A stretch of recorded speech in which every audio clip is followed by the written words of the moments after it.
বেদ, উপনিষদ, গীতা।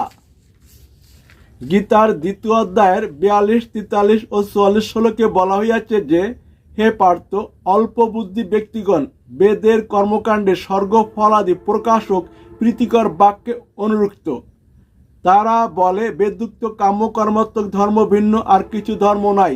তাদের চিত্ত কামনা কুলসিত, স্বর্গই তাদের পরম পুরুষ অর্থ।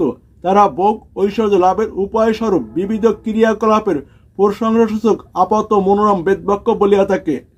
এই সকল শ্রবণ রমণীয় বাক্য দ্বারা অপরিচিত ভোগ ঐশ্বর্যে আসক্ত ব্যক্তিগণের কার্যকার্যে নির্ণায়ক বুদ্ধি এক বিষয়ে স্থির থাকিতে পারে না, অর্থাৎ ঈশ্বর একনিষ্ঠ হয় না। গীতার দ্বিতীয় অধ্যায়ের 45 শ্লোকে বলা হয়েছে যে, হে অর্জুন, বেদসম তৈরগুণ্য বিষয়ক তুমি নিস্তৈরগুণ্য হও। তুমি নির্দ্বন্দ্ব, নিত্য সশস্ত্র, যক্ষমরহিত ও আত্মবান হও। গীতার দ্বিতীয় অধ্যায়ের 46 শ্লোকে বলা হয়েছে যে, সকল স্থান জলে প্লাবিত হইলে কূপাদি ক্ষুদ্র জলাশয়ের যে প্রয়োজন তত্ত্বজ্ঞ ব্রহ্মনিষ্ঠা পুরুষের সমস্ত বেদ সেই প্রয়োজন, অর্থাৎ প্রয়োজন হয় না। গীতার দ্বিতীয় অধ্যায়ের 49 শ্লোকে বলা হয়েছে যে, হে ধনঞ্জয়, কেবল বাহ্যকর্ম বুদ্ধির অপেক্ষা নিতান্ত নিকৃষ্ট। অতএব তুমি সমস্ত বুদ্ধির আশ্রয় লও। যারা ফলের উদ্দেশ্য কর্ম করে তারা দিন কৃপার পাত্র। গীতার পঞ্চম অধ্যায়ের 22 শ্লোকে বলা হয়েছে যে, হে অর্জুন, বিষয়ভোগ জনিত যে সকল সুখ সে সকল নিশ্চয় দুঃখের হেতু এবং আদি ও অন্তর্নিষ্ঠ, অর্থাৎ ক্ষণস্থায়ী অনিত্য। বিবেকী ব্যক্তি উহাতে রত হন না। গীতার তৃতীয় অধ্যায়ের 15 শ্লোকে বলা হয়েছে যে, কর্ম বেদ হইতে উৎপন্ন জানিও। বেদ ব্রহ্ম হইতে সম উদ্ভূত, সেই হেতু সর্বব্যাপী ব্রহ্ম সদা যজ্ঞে প্রতিষ্ঠিত আছেন। গীতার 14-27 শ্লোকে বলা হয়েছে যে, যেহেতু আমি ব্রহ্মের নিত্য অমৃতের, অর্থাৎ মোক্ষের, সনাতন ধর্মের এবং ঐকান্তিক সুখের প্রতিষ্ঠাতা, অথবা আমি অমৃত ও অব্যয় ব্রহ্মের শাশ্বত ধর্মের এবং ঐকান্তিক সুখের প্রতিষ্ঠাতা। গীতার অষ্টম অধ্যায় 16 শ্লোকে বলা হয়েছে যে, হে অর্জুন, ব্রহ্মলোক পর্যন্ত সমস্ত লোক হইতে লোক সকল প্রিয়া পুনর্জন্মগ্রহণ করে, কিন্তু আমাকে পাইলে আর পুনর্জন্ম হয় না। গীতার 15 শ্লোকে বলা হয়েছে যে, আমি অন্তর্যামী রূপে সকল প্রাণীর হৃদয় অধিষ্ঠিত আছি। আমা হইতে প্রাণীগণের স্মৃত জ্ঞান উৎপন্ন হয় এবং আমা হইতে স্মৃতি জ্ঞানের বিলাপ সাধিত হয়। আমি বেদসমের একমাত্র জ্ঞাতব্য। আমি আচার্য রূপে বেদান্তের অর্থপ্রকাশক এবং আমি বুদ্ধিতে অধিষ্ঠিত থাকিয়া বেদার্থ পরিজ্ঞাত হই।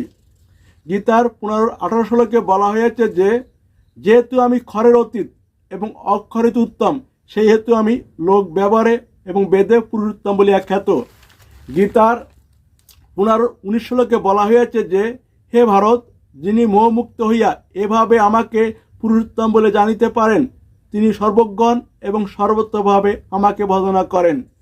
গীতা মাত্রের 5ম শ্লোকে বলা হয়েছে যে, সমগ্র উপনিষদ রাশি গাভীস্বরূপ, গোপালনন্দন ভগবান শ্রীকৃষ্ণ দহনকর্তা অর্জুন বৎস এবং মদ গীত অমৃত দুগ্ধস্বরূপ সুধীগণ তা পান করেন। গীতা মাত্রের 6ষ্ঠ শ্লোকে বলা হইয়াছে যে, যিনি লোকত্রয়ের উপকারার্থে প্রথমে অর্জুনের সারথ্য স্বীকার করিয়া এই গীত অমৃত প্রদান করিয়াছেন, সেই পরমাত্মা শ্রীকৃষ্ণকে নমস্কার। গীতা মাত্রের 18 ও 19 শ্লোকে বলা হইয়াছে যে, যে গীতার্থ পাঠ করে নাই তা অপেক্ষা অদম আর কেহই নাই।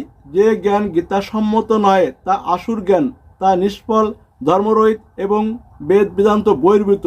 যেহেতু ধর্মময়ী গীতা সর্বজ্ঞান প্রদায়িনী, গীতা সর্বশাস্ত্রের সারভূত ও বিশুদ্ধ, তার তুল্য আর কিছুই নাই।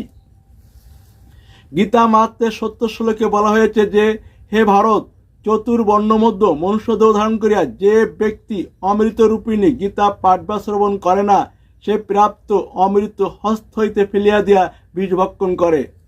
উপসংহার: বেদে ব্রহ্মা বা ব্রহ্ম অর্থাৎ ঈশ্বরের বাণী, আর গীতায় পরব্রহ্ম বা পরমেশ্বরের বাণী, এবং উক্ত ঈশ্বর পরমেশ্বর উভয় স্বয়ং ভগবান শ্রীকৃষ্ণ। বেদের জ্ঞানে স্রষ্টার সৃষ্টি পদার্থ পাওয়া যায়, উপনিষদের জ্ঞানে স্রষ্টাকে পাওয়া যায় এবং গীতার জ্ঞানে স্রষ্টা হওয়া যায়। এখন আপনারা স্রষ্টার সৃষ্টিকে নেবেন, না স্রষ্টাকে দেখবেন, না স্রষ্টা হইবেন, সেই চাওয়াটা আপনাদের আর পূরণ স্রষ্টা স্বয়ং ভগবান শ্রীকৃষ্ণের। তাই স্রষ্টা শ্রীকৃষ্ণ নামে এই পৃথিবীতে অবতীর্ণ হয়ে গীতা প্রদান করেছেন আপনাদের সৃষ্টি থেকে তুলে স্রষ্টায় পরিণত করবার জন্য। তাই বেদের সার অংশ হলো উপনিষদ, আর উপনিষদের সার অংশ হলো গীতা।